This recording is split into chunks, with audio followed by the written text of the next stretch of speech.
Chers amis, le bonjour, bien dans cette seconde série de vidéos consacrée à la programmation en Java sous Processing.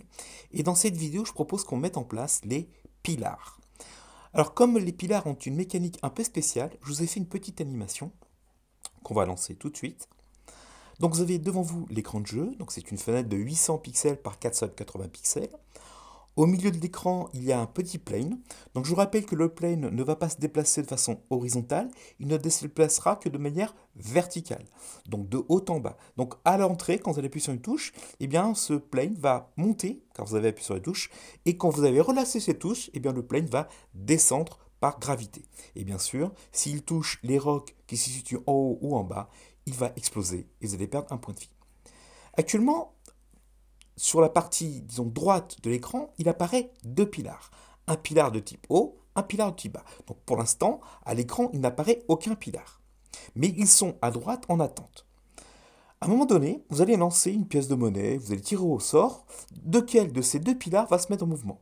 Imaginons que vous tirez au sort et que ce soit celui du haut qui se met en mouvement. Il va se déplacer, il va rentrer dans l'aire de jeu, il va se déplacer donc de la droite vers la gauche, et quand il va arriver à gauche, il va indiquer qu'il a touché à gauche, donc un touche left. Ensuite, il va repartir à droite instantanément pour relancer la chose.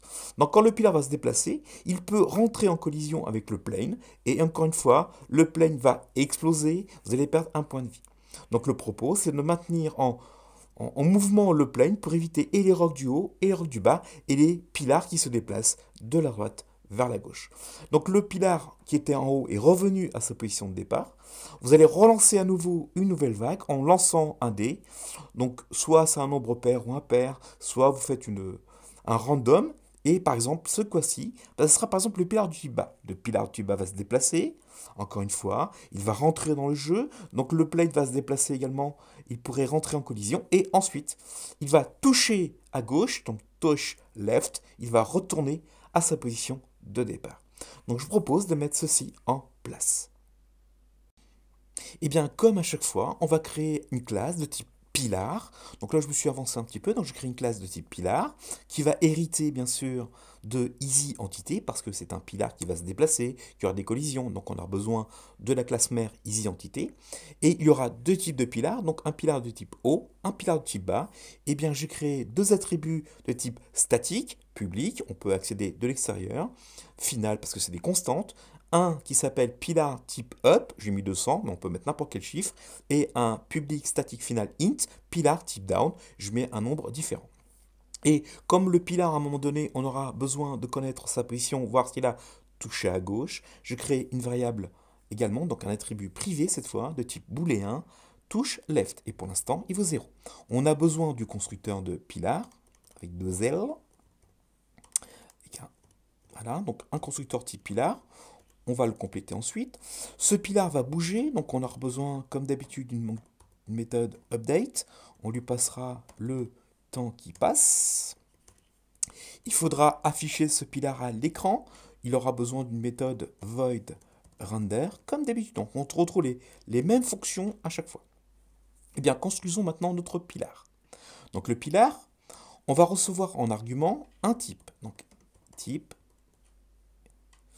Donc le type, ce type soit il est de type pilar type up ou pilar de type down, d'accord? Mais il faut que je construise en tout premier lieu le EasyEntity. Or, je ne peux pas construire l'EasyEntity avec son image parce qu'il y a deux types d'images différentes en fonction du type.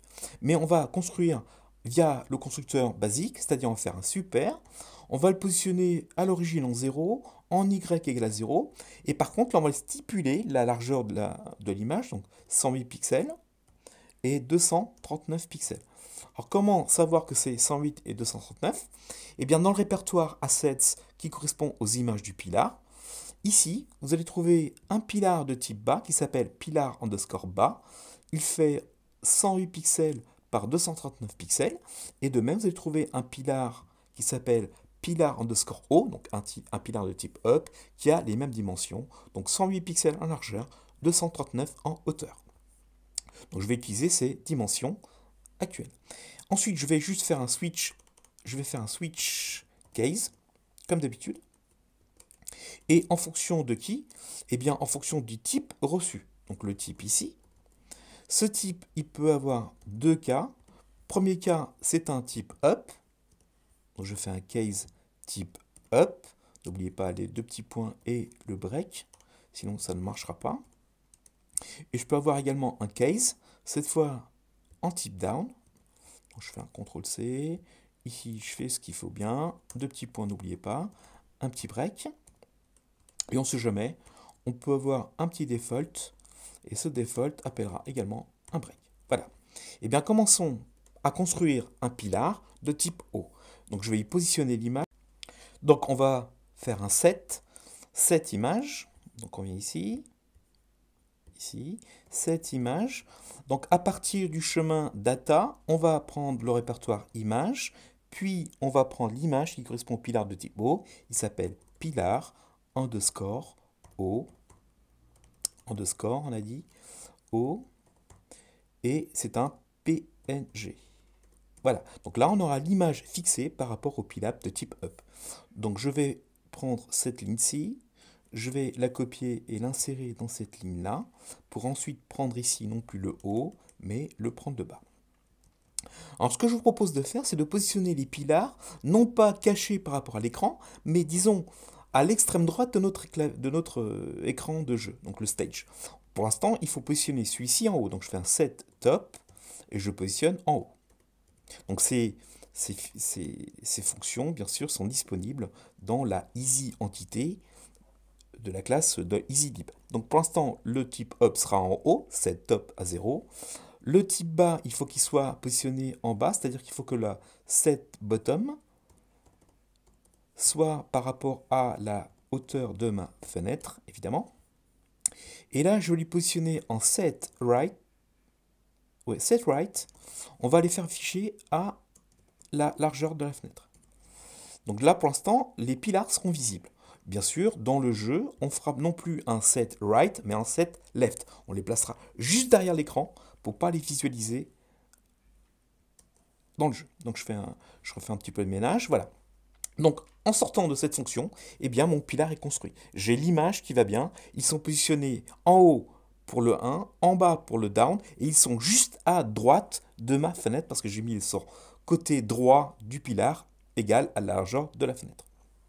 Alors, on ne va pas les faire bouger tout l'instant, il faudra les afficher. D'accord? Alors, on peut les faire bouger. Non, on ne va pas les faire bouger. Là, on va les faire afficher. Donc, je fais un super.render, tout simplement. On va regarder également. Attendez, je fais un petit peu de ménage là. Je vais descendre ça pour qu'on le voit mieux. Donc là, j'affiche les pilars, donc les images. Et je vais également afficher les rectangles de collision en faisant un render debug pour voir si j'ai besoin de faire des inflates pour réduire le rectangle de collision. Alors, quelles sont les autres méthodes dont on a besoin? Donc, on a le constructeur, on a de quoi le faire bouger, on a de quoi le dessiner. Il serait également judicieux, à un moment donné, il y a une sorte de reset des pilars qui s'établit. Donc, on va créer une méthode reset qui fera que le restar se fera reset. Donc, le pilar sera reset. Donc, pendant le reset, qu'est-ce qu'il faut faire? Eh bien, il faut déjà indiquer que la variable touche left revient à false. Donc, il a touché à droite. Non, il a touché à gauche, pardon. Donc touche left revient 0. On va les arrêter. Donc on va avoir 6 speed. Donc ils se déplacent que pendant les X. On va remettre à 0. Donc ils seront immobiles. OK. Et on va les repositionner à leur endroit d'origine. C'est-à-dire on va les remettre en set right ici par rapport à la largeur de vision de la fenêtre. Donc une fonction reset. Donc quand on va appeler reset, on va remettre le booléen touche left à false. On les immobilise en mettant leur vitesse à 0 et on les positionne instantanément à droite de l'écran. Il faudra les faire bouger. Donc il serait peut-être judicieux de faire un void, une méthode qui s'appelle move par exemple, et on lui passera à l'intérieur la vitesse qu'on veut. Je fait n'importe quoi. Donc je viens ici, on fait un move, on lui passera à l'intérieur dans un flottant la vitesse désirée. Voilà. Alors que faudra-t-il faire pour les faire bouger? Donc là on appelle cette fonction move. Et bien move c'est quoi? On va juste faire, on va positionner leur vitesse. On va positionner leur vitesse, je disais, en x égale, et bien moins, parce qu'il faut qu'ils aillent de droite vers la gauche, en speed, comme ceci. Donc quand on appelle la fonction move, on lui passe dans cette fonction move la vitesse qu'on désire, et on positionne tout de suite leur vitesse des pilars, qu'ils soient l'un ou l'autre, donc celui qui sera en mouvement, et bien on fera un set speed par rapport à la vitesse qu'on reçoit. Il faut qu'on récupère aussi, voir si on a touché à gauche, donc il y a une méthode pour ça, donc boolean, on va l'appeler is touch left, ouais c'est bien ça, is touch left. Et qu'est-ce qu'on renvoie dans cette méthode is touch left? Bah, tout simplement, on return touche. On retourne touche. Alors, je suis feignant, il ne faut pas que je perde mes habitudes. Hein. Return, tout simplement, ce paramètre. Allez, on résume. J'ai créé une classe pilar. Pour l'instant, il y a une classe pilar, mais il y aura deux pilars. Un pilar de type haut, un pilar de type bas. Je l'aurai par construction, donc ici j'aurai le type du pilar désiré, soit de type pilar type up, soit pilar type down. Je construis mon pilar comme il va bien, je le positionne à l'endroit qu'il doit être, donc si c'est un type haut, il sera en haut, si c'est un type bas, il sera en bas. Alors pour l'instant, petite modification, on va quand même les afficher à l'écran pour qu'on les ait une vision des pilars à droite. Et après on mettra ici un set left, pour l'instant je fais un set right. Il y a quelques méthodes utiles pour la suite. Une première méthode qui récupère l'état du touche left. Je fais un boolean is touch left et je renvoie tout simplement le touche left. Une méthode qui va les faire bouger, donc une méthode qu'on appelle move. Vous lui passez à l'intérieur de cette méthode la vitesse que vous voulez et lui, en conséquence, il va positionner la vitesse selon les x à cette vitesse-là. Attention, subtilité, on se déplace de la droite vers la gauche, la vitesse est donc négative, on va vers les x négatifs. Une méthode de reset qui permet de faire un reset. Donc quand le pilar va toucher à gauche, eh bien, on va appeler cette méthode reset. De fait, on va remettre touche left à false pour la prochaine fois.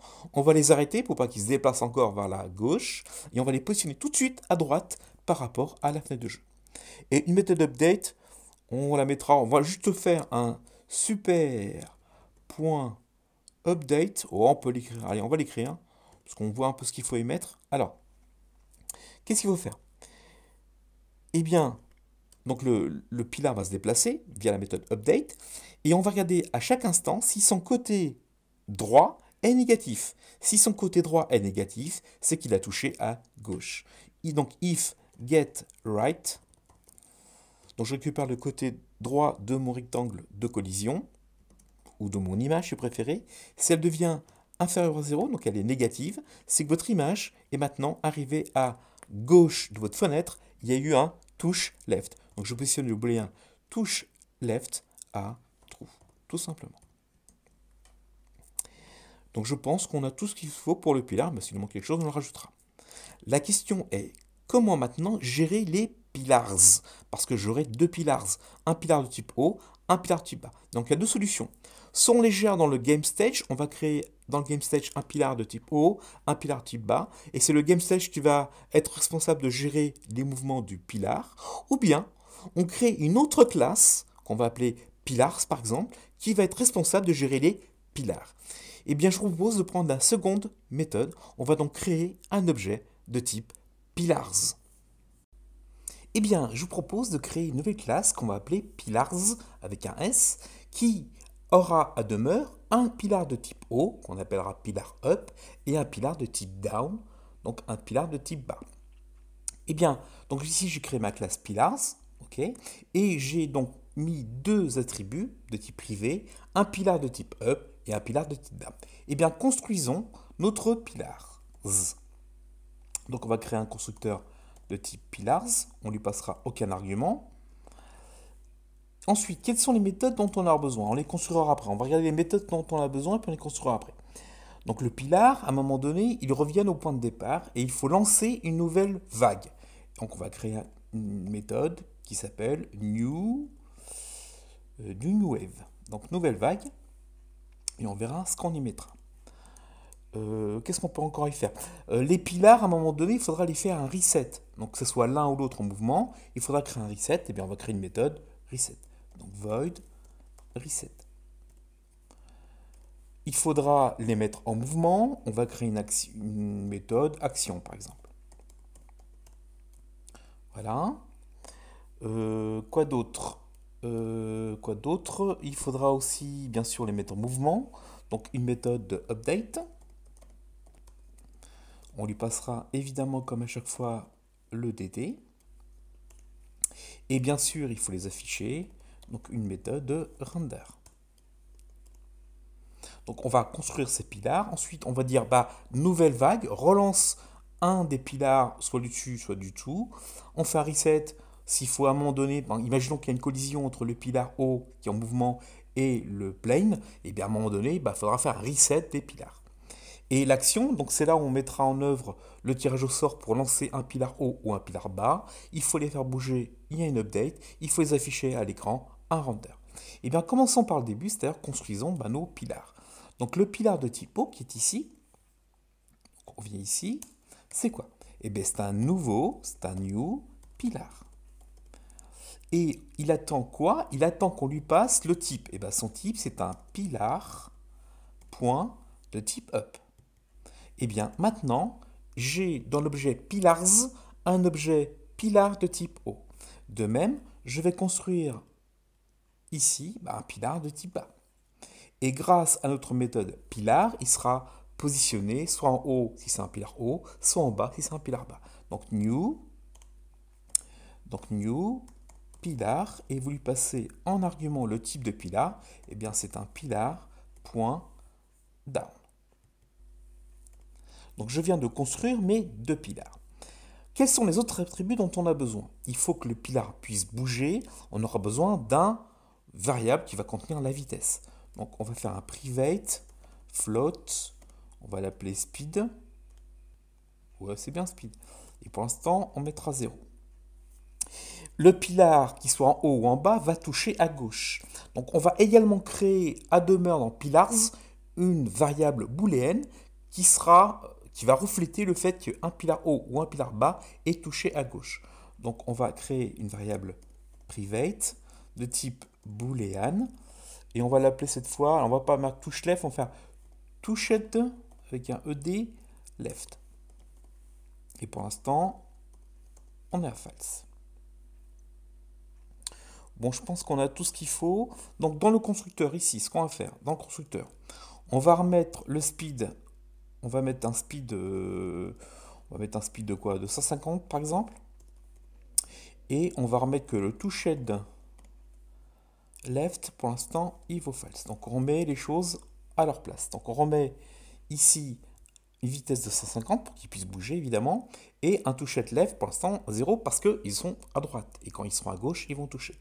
Et tout de suite après, eh bien, on va lancer une nouvelle vague. Donc là, on appellera la méthode new wave pour lancer une nouvelle vague. Alors, on va commencer par le reset, je pense que c'est le plus facile. Que faut-il faire dans le reset? Eh bien, il faut faire le reset de type haut ou le reset de type bas par rapport au pilar en mouvement. Donc, si c'est le pilar de type haut qui est en mouvement, il faut faire pilar de type haut, reset. Si c'est le pilar de type bas qui est en mouvement, on fait reset. Mais si les deux sont pas en mouvement, on fait reset, mais ils ne bougeront pas. Donc, on va faire reset de reset. Donc là, il faut que le pilar down.reset, donc là, on lui mettra son reset qu'on a dans la méthode pilar. Et de même, on va mettre que le pilar, avec deux L, que le pilar de type up.reset. Voilà, donc je fais reset dans mes deux pilars, soit de type haut, soit de type bas. Donc celui qui sera en mouvement, lui sera forcément en reset. Bien. Dans le new wave, qu'est-ce qu'il faut faire? Et d'abord, on va faire un petit reset, on ne sait jamais s'ils sont en mouvement. Donc imaginez que vous avez une explosion. Donc il y a un contact qui s'est passé entre un pilar qui est en mouvement et le plane. On va faire une nouvelle wave, donc une nouvelle vague. Mais avant de créer une nouvelle vague, il faut remettre tous les pilars en état de reset. Donc remettre à droite, repositionner la vitesse à 0, puis lancer les dés. De fait, on va lancer, on va remettre le toShedLeft à false. On va initialiser notre flag et on va lancer la méthode action. Voilà, donc on lance une nouvelle action. Attendez, je vais monter un tout petit peu qu'on le voit mieux. Alors, l'action, c'est quoi? En fait, l'action, on va simplement faire un tirage au sort. On va tirer un nombre au hasard. Et si ce nombre, par exemple, est pair, on mettra le type O. S'il a un pair, on fera le pilar type bas en action. On peut également tirer un nombre. S'il est plus petit qu'une certaine quantité, c'est le type O qui bougera. Ou à contrario, c'est le type bas. On va faire ça, ce sera plus simple. On va faire donc un float. On lui met un val. Et là, on va prendre un nombre aléatoire en faisant random. Et on fait un random de 1. Donc là, je peux avoir un nombre qui est compris entre 0 et 0,9999999.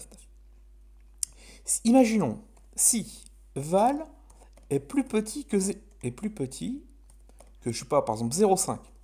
Donc j'ai à peu près 50% de chance que ça arrive. Et bien si c'est le cas, on va faire bouger le pilar de type, allez, on se dit le pilar de down par exemple. Donc je fais pilar de type down, point move, donc je prends maintenant la fonction que j'avais créée dans le pilar, et je lui passe quoi? Eh bien le speed. Donc mon pilar va se mettre à bouger. Et sinon, donc else, qu'est-ce que j'écris? Else, sinon je fais bouger celui qui est en haut. Donc là, je vais faire un pilar de type up, point move, et je lui passe la vitesse. Ok. Alors, maintenant, il faut aussi, là que j'ai créé une variable touch-LED, il faut que je puisse, comme elle est privée, il faut que j'ai accès à cette variable par un getter.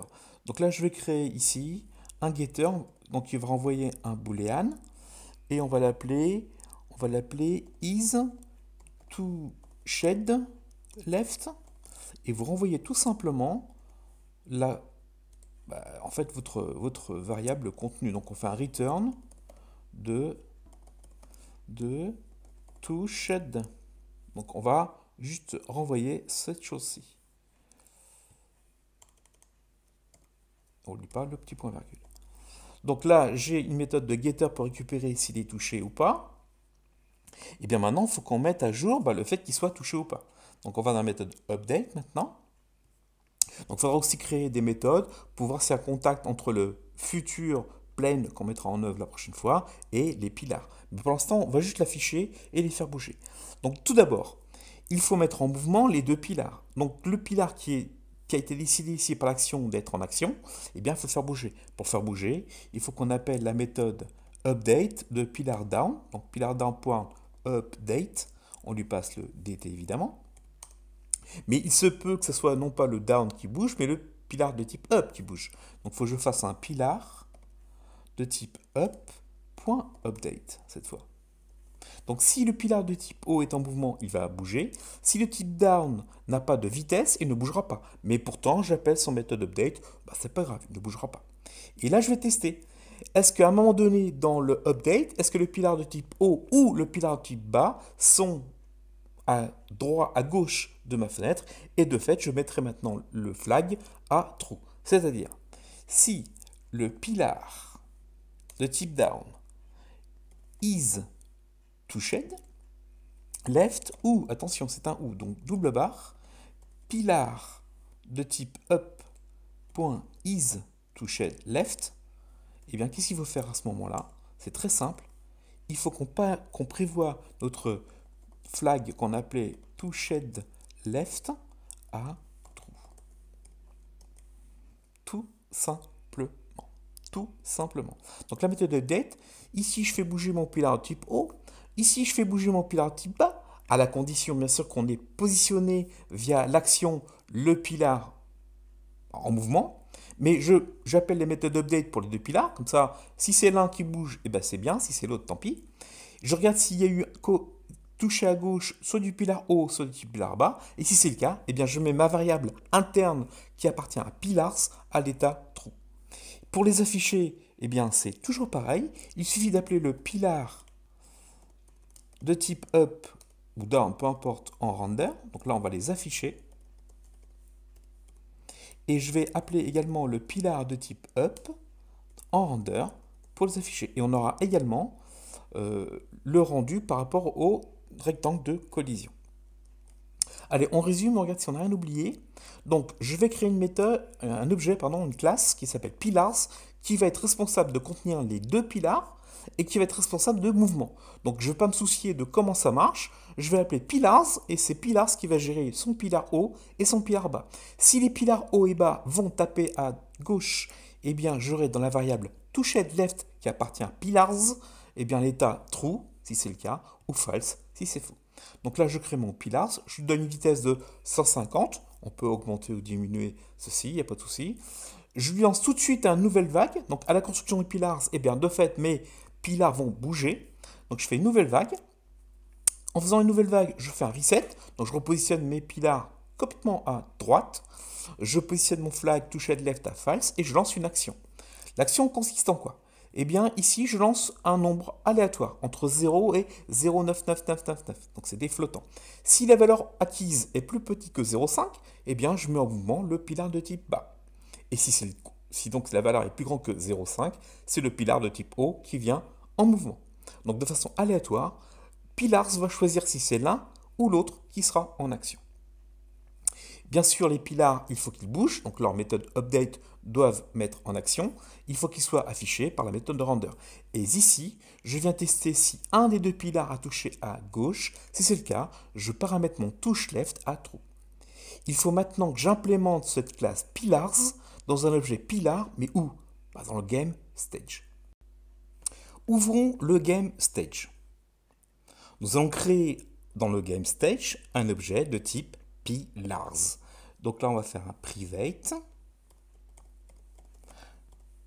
de type Pilars. Attention de bien penser à mettre le S et vous l'appelez Pilars par exemple. Et pour l'instant, comme d'habitude, nul. On va construire ce Pilars.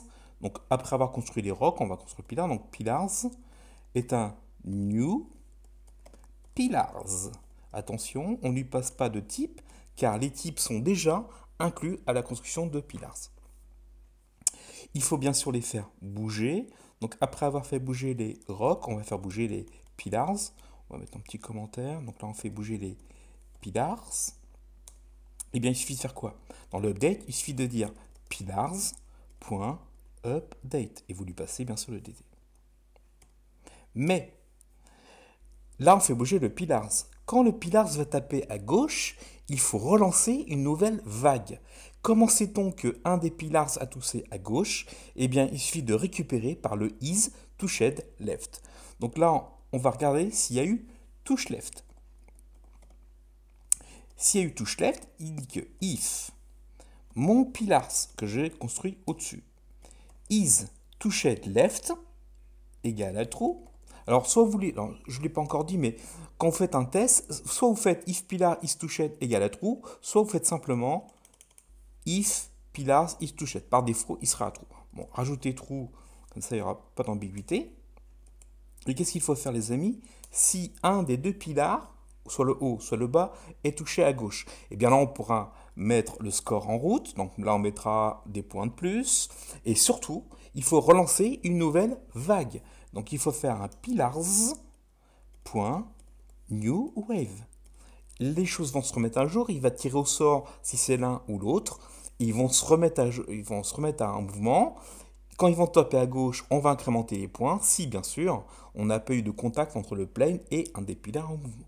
Il faut afficher bien sûr la chose, mais attention, si j'affiche les pilars après les rocks, eh bien, je vais voir les pilars au-dessus des rocks. Non, non, moi je voudrais que les pilars soient en dessous des rocks. Donc il faut afficher les pilars avant les rocks, c'est très important. Donc il faut faire un pilars.render.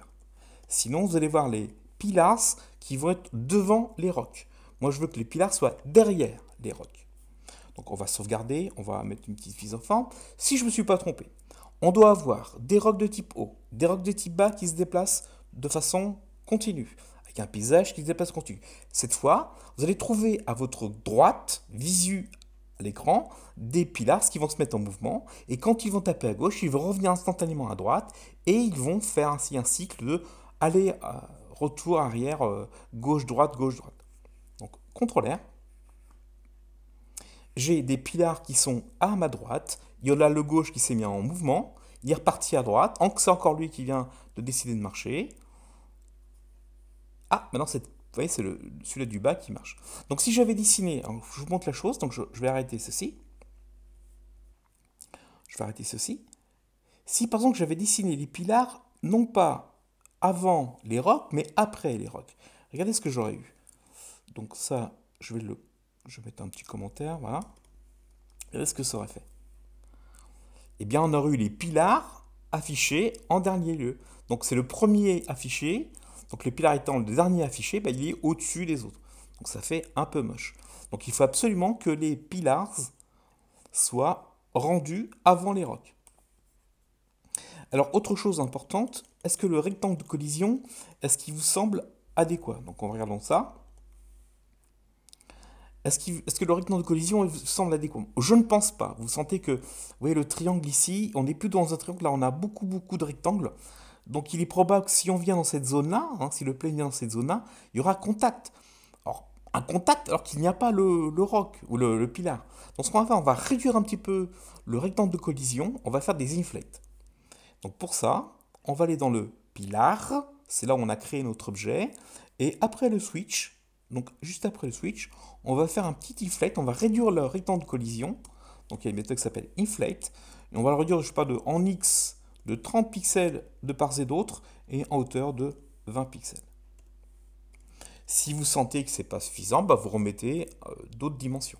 Donc regardons ce que ça donne, CTRL R. Donc vous voyez, on a réduit un peu le rectangle de collision. Donc là, la probabilité que le plane vienne toucher le pilar, voilà, ça semble un peu plus probable. Voilà, nous avons mis en œuvre deux pilars qui sont de façon cyclique. Voilà, ils vont tourner de façon cyclique. Alors, on a l'impression qu'il y a énormément de pilars, mais en fait, il n'y en a que deux à chaque fois. Et ils sont recyclés les uns par rapport aux autres. La prochaine fois, on va mettre en œuvre le plane. Merci pour votre écoute et à très bientôt.